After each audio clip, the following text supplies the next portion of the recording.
저와 여러분들이 이 욥기라고 하면은 뭐가 떠오릅니까? 어떤 단어가 제일 먼저 떠오릅니까? 아마 우리가 어릴 때부터 주로 들었던 거, 욥기 하면서 들었던 거는 고난이라는 것일 것입니다. 그러니까 욥기를 읽거나 아니면은 욥기를 우리가 메시지로 듣거나 하면은 반드시 이 고난과 관련해서 메시지를 듣고 또 우리가 묵상을 하게 되어집니다. 특별히 그러다 보니까 욥기의 핵심이 뭐냐라고 이렇게 묻게 되면은 우리가 이구동성으로 아무 주저함 없이 욥이 고난을 잘 견뎌내서 하나님으로부터 축복을 받을 것입니다. 그래서 우리도 역시 이 고난을 또 직면했을 때 우리가 고난을 잘 이겨내면은 하나님이 우리를 축복하십니다라고 이렇게 우리가 메시지를 듣게 됩니다. 물론 이 말 자체가 반드시 잘못됐거나 그런 건 아닙니다. 이건 반드시 맞는 말입니다. 우리가 고난을 이겨내면은 하나님이 또한 축복을 해주십니다. 그런데 이렇게 생각하게 되는 이유가 뭐냐면은 이 욥기 끝 부분 때문에 그렇다는 거예요. 욥이라는 게 이 욥기라는 것이 욥이 어려움을 또 당하게 되고 어려움 가운데서 많은 힘든 일들 또 여러 가지 친구들과의 이 논쟁 속에서도 계속 코너로 몰리고 이러는 가운데 이 욥기의 결론은 뭐라고 말하느냐 하면은 42장 10절을 한번 화면을 통해서 볼까요? 이렇게 결론을 말하는 거예요. 여호와께서 욥의 곤경을 돌이키시고 여호와께서 욥에게 이전 모든 소유보다 갑절이나 주신지라라고 이렇게 말하니까 이 욥처럼 우리도 이 고난을 잘 인내해서 이겨나가게 되면은 하나님이 이렇게 갑절의 축복을 주십니다라고 이렇게 우리는 욥기를 이해를 합니다. 자, 그런데 이거를 우리가 조금 더 다른 각도에서 한번 생각을 해보자는 거죠. 욥기를 욥기는 이런 하나에 볼 때 이 성경책을 분류할 때 지혜서라고 합니다. 지혜서. 지혜서 하면은 저와 여러분이 가장 먼저 떠오르는 성경은 잠언이에요. 잠언.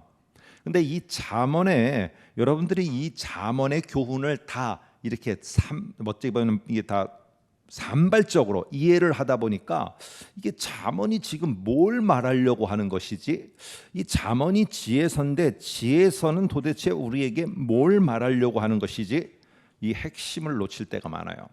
이 지혜서에서의 핵심은 사람들이 특별히 이 잠언 같은 경우에는 이 자녀가 어떤 상황에 이게 직면하게 되지 않겠습니까? 근데 이 상황은 좋은 상황보다는 안 좋은 상황.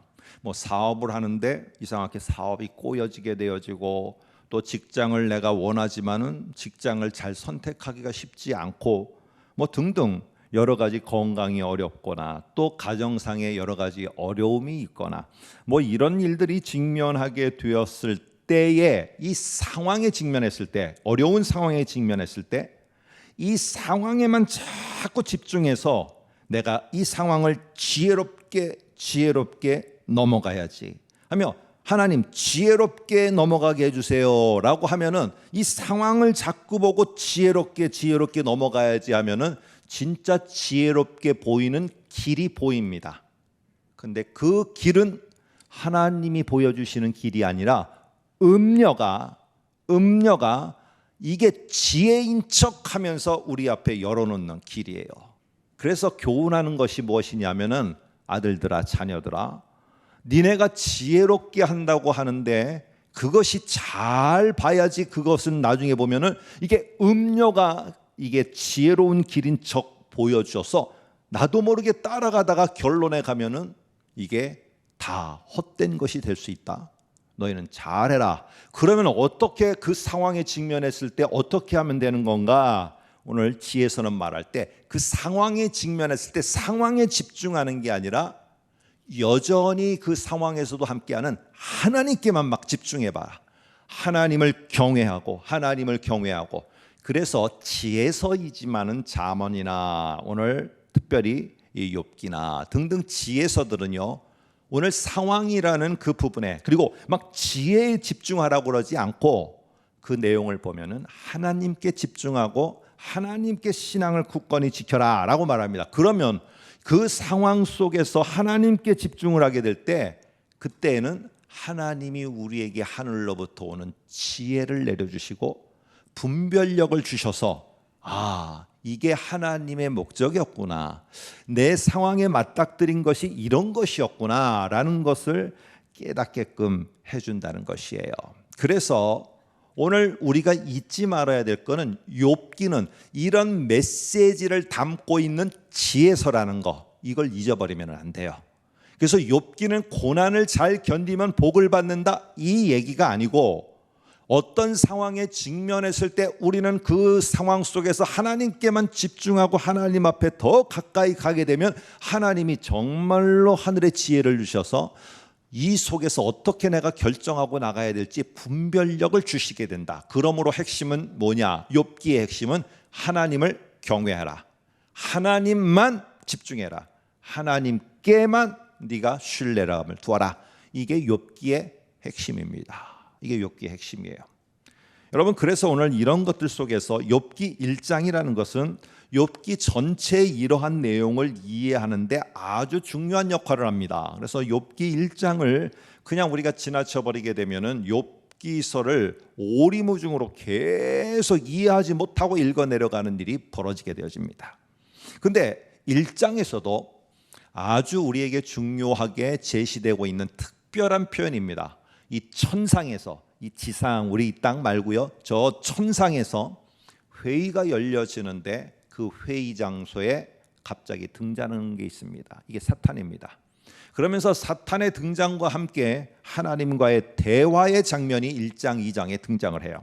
그런데 이 1장, 2장의 하나님의 대화의 장면을 이 욥기서에 그냥 갖다 놓은 게 아니라 이 대화의 장면을 잘 보아야지만 욥기가 앞으로 펼쳐지는 뒷부분을 잘 이해할 수 있다는 거예요. 그래서 오늘 사탄과 하나님의 대화의 장면을 우리는 눈여겨보아야 되고요.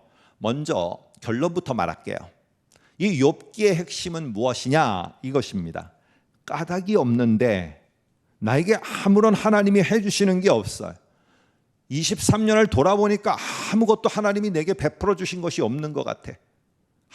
아무것도, 내 자녀에게도, 나에게도, 내 가정에도, 내 사업장에도 점점 뒤로 퇴보만 했지 하나님이 해준 게 없어. 이렇게 까닭이 없는데도 하나님을 과연 신앙하고 신뢰한다는 것이 가능한가? 요겁니다. 요게 이 대화의 핵심이고 이게 욥기 전체의 중요한 어떤 핵심입니다. 그래서 사탄은요, 하나님께 이렇게 묻는 겁니다. 아니, 까닭이 없는 신앙이 가능한 겁니까? 사탄의 질문이죠. 까닭이 없는 이게 신앙이 가능해요? 불가능하다는 거예요. 불가능하다는 거.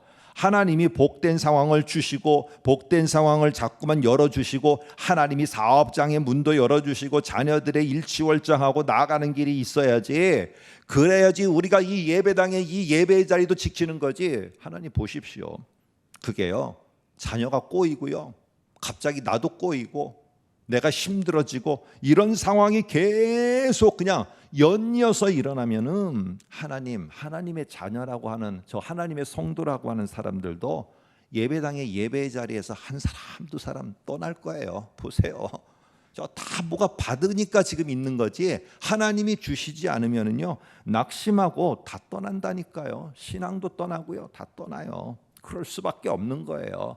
욥이 뭐 경외를 하고 욥이 신앙이 좋은 사람이고 그거는요 자기가 있어서 그런 거예요. 없어 보세요. 이 자리에 있을 것 같아요? 없었어요? 못 와요, 이 자리에. 이게 지금 사탄이 지금 하나님께 말하는 겁니다. 한번 질문하는 내용을 9절, 10절, 11절에 하나님께 말하는 이 사탄의 내용을 한번 볼까요? 이렇게 말합니다. 9절입니다.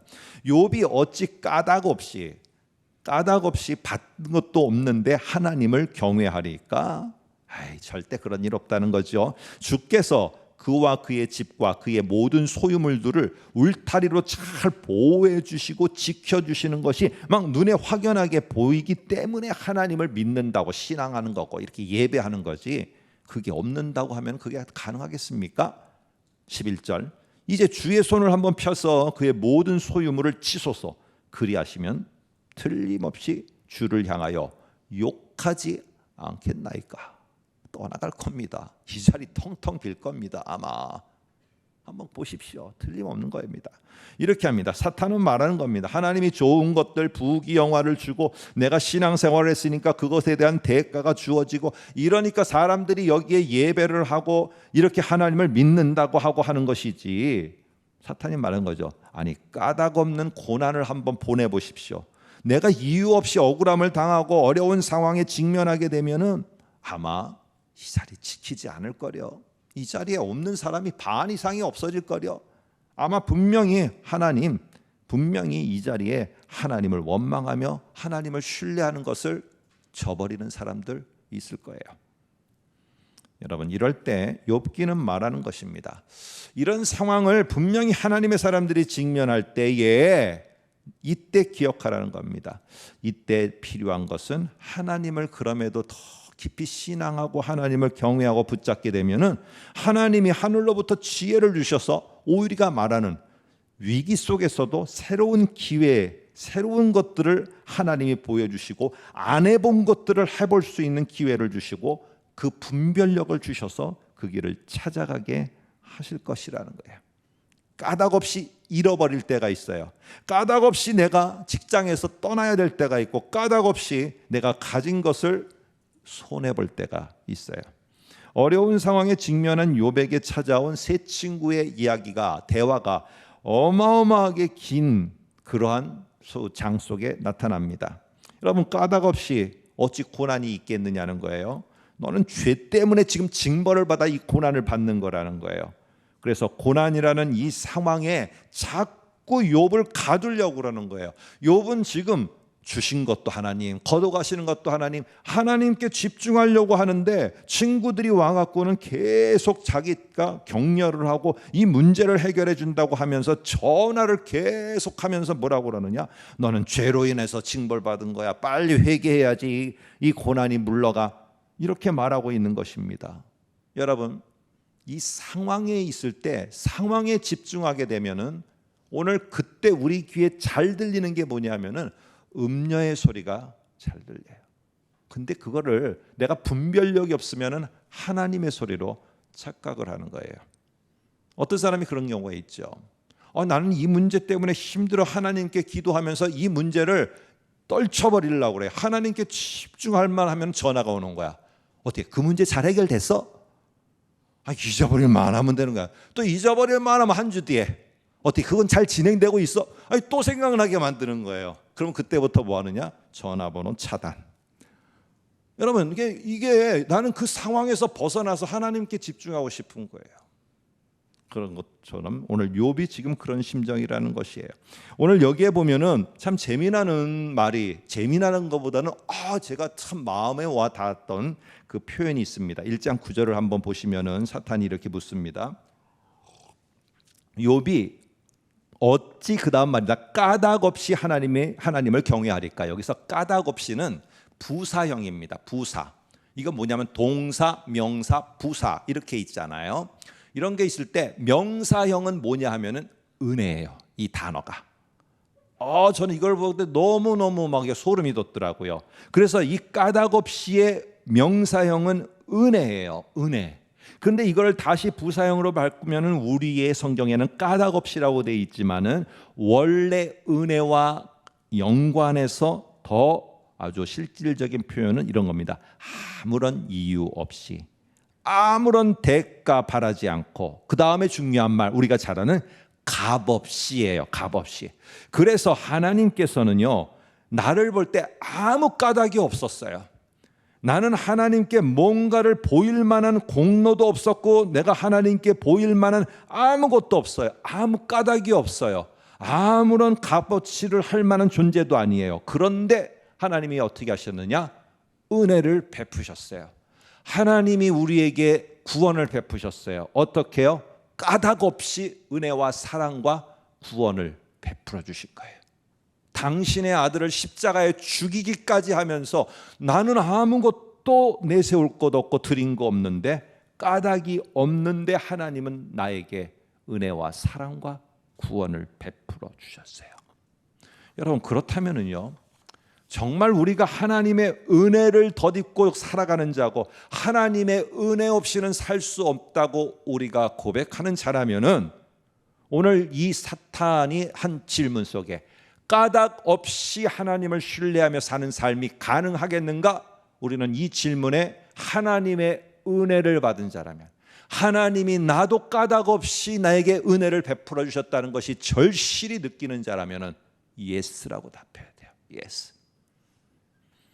다니엘이 말한 것처럼 내가 이 자리에서 죽는다 할지라도, 하나님이 나를 여기에서 구원하시지 않는다 할지라도, 그리 아니하실지라도 나는 하나님을 끝까지 신앙하고 신뢰하겠다. 이게 바로 우리가 살아가야 될 삶의 모습이라는 것을 가르쳐주는 성경이 욥기입니다. 욥기.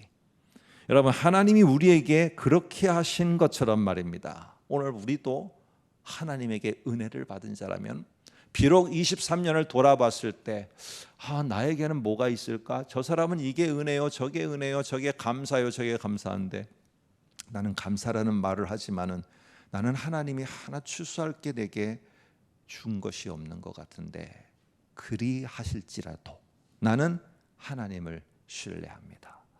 여러분, 이런 표현이 있습니다. 거두는 것이 없어도 계속 뿌릴 수 있는가? 여러분 어떨 것 같아요? 내가 사업을 해서 투자를 했는데 1년에 마이너스가 됐어요. 다음에 또 은행에 융자를 얻어서 계속 또 거기에다가 뿌렸어요. 또 마이너스가 됐어요. 얼마나 계속 뿌릴 수 있을까요? 세상의 논리는요, 그 다음에 몇 해가 지나면은 어떤 것이냐? 내년에도 또 뿌릴래? No, 더 뿌릴 수가 없다. 그런데 하나님과 우리의 신앙의 관계 속에서는 노가 나오면은 안 되는 거예요. 내가 이렇게 1년 동안 정말로 열심히 기도하면서 열정적으로 내가 일을 했는데 내가 이 가을에 보니까 별로 얻은 것이 없어. 내년에도 그러면 나는 내가 섬김의 자리에서, 내가 하는 일에서, 내게 하나님이 부르신 이 자리에서 나는 또 뿌리면서 오히려 더 열정적으로 뿌릴 수 있겠는가? 세상의 논리로 따지면은 no예요. no. 난 안 할래 이제. 그러나 하나님의 은혜를 받은 자로서 하나님이 까닭 없이 나를 구원해 주셨고 나도 까닭 없이 하나님 앞에 그 신앙을 지키는 자라면 내가 거둔 것이 없어도 내년에도 후년에도 그 후년에도 우리는 또 뿌릴 것이냐? yes 해야 되는 거예요. yes 해야 되는 것입니다. 여러분, 오늘 이 욥에게 까닭 없이 몰아닥치는 막 상황이 우리가 보진 않습니다만 1장 보면은요, 막 연거푸 막 슬픔의 소식, 막 안타까운 소식, 막 비보가 막 쏟아지는 거예요. 한번 거기에 보면은 14절 15절만 한번 보겠습니다. 한번 화면을 통해서 볼게요. 사환이 욥에게 와서 아뢰되 소는 밭을 갈고 나귀는 그 곁에서 풀을 먹는데 스바 사람이 그다음 말입니다. 갑자기 이르러 그것들을 빼앗고 칼로 종들을 죽였나이다. 자, 여기 보면은 소가 밭을 갈고 나귀는 그 곁에서 풀을 뜯어먹는 거, 이 장면을 생각해 보세요. 이게 평범한 그냥 일상이었어요. 아무 일도 일어나지 않는 아주 고요한 그냥 나의 삶이었어요. 어떤 고난도 닥칠 것이라고 예상할 수 없는 상황이에요. 이거를 왜 욥기 1장 14절은 언급했을까요? 지금부터 일어나는 일은 욥이 친구들이 고소하는 것처럼 죄로 인한 징벌이 아니라, 죄로 인한 그것에 하나님의 심판으로 이 고난을 받은 것이 아니라 아무런 잘못이 없는데, 특별한 잘못된 행동을 안 했는데 까닭 없이 내가 당하는 거예요. 까닭 없이. 여러분, 그런 말 하지 않아요? 아니, 내가 자기한테 뭘 잘못했다고 왜 나를 괴롭히는지 모르겠어. 이런 말을 할 경우가 있어요. 여러분, 그런 일을 우리는 만날 때가 있어요. 아니, 내가 뭘 잘못했다고 왜 나한테 이러는 거지? 이렇게 말할 때가 있어요. 지금 욥이 아무런 자기가 잘못해서가 아니라, 오늘 잘못된 행동을 해서가 아니라 오늘 까닭 없이 고난을 받고 있어요. 오늘 1장 2장에서 천상에서 지금 하나님과 사탄의 대화는 우리가 욥기서를 보니까 알아요. 근데 욥은 모른다는 거예요. 천상에서 무슨 일이 벌어지고 어떻게 해서 왜 내가 고난이 왔고 이걸 몰라요. 그저 욥은 까닭없이 그냥 내 소유와 가족을 잃은 것이고 이런 고난의 이 죄의 결과라고 친구들은 와서 계속 말하는 거예요. 그러나 성경은 뭐라고 말하느냐? 욥에게 닥친 것은 까닭없이 닥친 것이라는 거예요. 까닭없이. 여러분, 욥은 이럴 때 어떤 행동을 했을까요?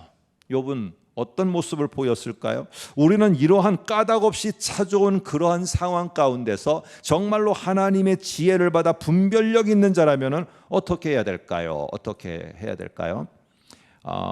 성경에서 조금 어렵지만은 뭐 우리가 다 아는 겁니다. 어려운 얘기지 않은 것 같아요. 그 성경에 보면은 성경에서 나타나는 주인공들이 침묵을 할 때가 있어요. 이거를 좀 전문 표현으로 뭐라고 하느냐? 침묵의 문학적 기술이라고 그래요. 이런 겁니다.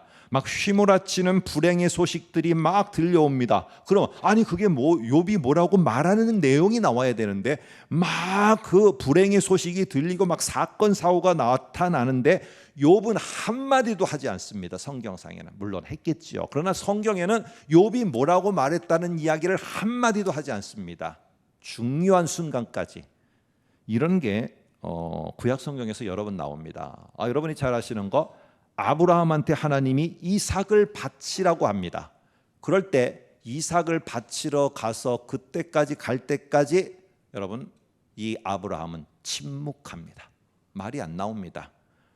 요셉이 형들의 음모에 의해서 이집트로 팔려가게 됐을 때 요셉의 침묵이 나옵니다. 요셉 말하지 않습니다. 그런데 공통적으로 이 세 사람의 특징이 뭐냐? 마지막 결정적일 때 이 사람이 한 말을 성경은 탁 언급하면서 이게 바로 진짜 핵심이다 하면서 마지막에 가서 이 주인공들의 한 말을 통해서 전하고자 하는 핵심을 말하게 됩니다. 여러분, 오늘 이 욥도 자기가 이런저런 상황이 계속 몰려가면서 당하는데 이럴 때 나는 어떻게 되는가? 그 사건 사고의 그 순간에는 말하지 않다가 끝에 부분에 가서 1장 끝부분에 가서 오늘 욥은 이렇게 말합니다. 그러면서 성경은 이게 바로 욥기가 말하려는 것이다 라고 하면서 핵심을 말하는데 21절을 한번 보시기 바랍니다. 22절까지 계속 보겠습니다. 중간부터 보겠습니다. 21절 주신이도 여호와시요 거두신이도 여호와시니 여호와의 이름이 찬송을 받을지어다. 욥기는 이게 핵심입니다. 주신 것도 하나님이시면 걷어가는 것도 하나님이시지 않겠느냐는 것이에요. 오늘 그럴 때 나는 이런 상황이든 저런 상황이든 하나님의 이름을 찬송하며 하나님을 의지하고 하나님을 신뢰하는 것을 나는 끝까지 지켜가겠노라 라고 한 이 욥의 고백. 그러면서 이러한 욥의 고백에 대해서 이게 결론이다 라고 말하며 평가를 하는데 뭐라고 하느냐? 이 모든 일에 욥이 범죄하지 아니하고 하나님을 향하여 원망하지 아니하니라 이렇게 말합니다. 여러분, 범죄하다라는 말은 무슨 뜻입니까? 관역에서 빗나가다는 말이에요. 그러면 범죄하지 않았다라고 하는데 우리 성경에 이거를 범죄하지 않았다라고 해놓으니까 좀 더 어려워요. 이게 원래 좀 가지고 있는 그 뒤에 가지고 있는 뉘앙스의 표현으로 다 했다면 더 좋았을 것 같아요. 오늘 그럼에도 불구하고 이 욥은 관역에서 벗어나지 않았다. 이 말 속에 욥이 해야 될 것, 욥이 하나님을 신뢰하고 하나님을 경외하고 하나님을 예배하고 이거를 절대로 이 욥은 포기하지 않았다. 이게 범죄하지 않았다는 거예요. 그리고 원망하지 않았다는 말은 우리 성경에는 원망이라고 되어 있지만은 원어에 따라서 좀 더 정확하게 번역하면 우매하게 행동하지 않고 무지하지 않고 그리고 지혜 없는 것처럼 하지 않았다는 거예요. 오늘 그래서 오늘 이 말 속에서 욥은요 지혜 없이 분별력 없이 하지 않고 음녀의 소리를 빠져갖고 그냥 거기에 휘둘려 다니지 않고 분별력을 갖고 이럴 때일수록 내가 뭘 해야 되느냐? 이런다 할지라도 저런다 할지라도 나는 여호와의 이름이 찬송받기를 원하노라. 이 고백을 욥이 하였다는 것입니다. 2장 10절에도 여러분 똑같은 비슷한 말이 나오는데요. 한번 보시기 바랍니다. 우리가 하나님께 복을 받았은즉 화도 받지 아니하겠느냐 하고 이 모든 일에 욥이 입술로 관역을 벗어나지 아니하였다. 범죄하지 않았다. 이렇게 말합니다. 여러분, 점점 강도가 높아지는 어려운 상황에서요, 이 하나님을 향하여 물론 욥도 하소연합니다. 그냥 하소연하고 원통해하고 합니다. 그럼에도 불구하고 하나님을 부인하거나 하나님에 대한 신앙은 저버리지 않아요. 1장 11절을 보면은 사탄은 자신만만하게 말했습니다. 사탄이 뭐라고 말하는가 볼까요? 이제 주의 손을 펴서 그의 모든 소유물을 치소서. 그리하시면 틀림없이 주를 향하여 욕하지 않겠나이까. 이렇게 분명하게 말을 했어요.